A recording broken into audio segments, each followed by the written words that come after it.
The most amazing thing to happen to me since the New Kids on the Block reunited happened last night at the VMAs. JC, Chris, Lance, and Joey reunited with Justin Timberlake during his Michael Jackson Video Vanguard performance. JT had some stellar moves on his own, but with the group, NSYNC was back together. One of our producers was actually just 20 feet from them, and we have she took some amazing one-of-a-kind footage of the group back together. I was so excited. What did you think, Gia?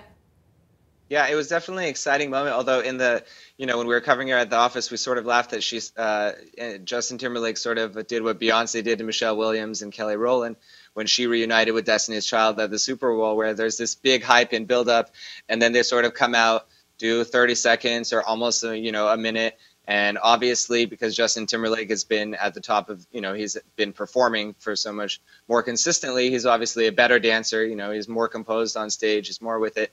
So it sort of becomes a little bit anticlimactic because you have this huge build-up and then they do reunite, as in they're on the same stage for about 30 seconds. And then Justin Timberlake's like, okay, thanks, guys. I'm going to go work on my medley and keep going. But I think the Timberlake performance was definitely a highlight of the night.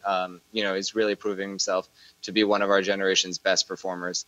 I love the parallel that you made between this and Destiny's Child because it was so similar. They basically popped up from the ground, did a couple of verses from Bye Bye Bye. I wanted more. Right. And they'll never get back together because JT is just too big these days. But, of the whole Justin Timberlake performance, everyone was the most excited for NSYNC, potentially reuniting. And I think they downplayed it. Right. I think they did. And to be honest, we heard rumors before the awards kicked off that they were really in a rehearsal space trying to figure out what they were going to do, up to the last minute. So I think that, somebody like Justin Timberlake, like I said, can be thrown into a performance. Like we've seen him on SNL. He can adapt to very different situations and roles. But again, some of these people haven't necessarily been performing as much.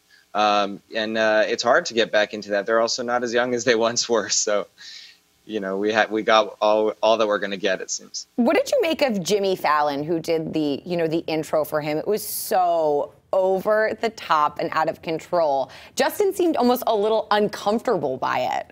Mm-hmm. I think Jimmy Fallon is also one of those people who sort of he's definitely a talented comedian and TV host, but he also gets by on his level of charm. And I think that, I don't know if he was nervous or if he just thought that he was being extremely funny, but it did seem a little bit like he was like, well, I'm just going to go with this. He had some nice words. He called, he had a few nice words. I believe he called him the president of pop, which is a nice little name because, it gives him, JT is sort of seen in some ways as an answer or our, later generations, Michael Jackson. So it's a nice way to sort of deliver that without going all the way to the king of pop line.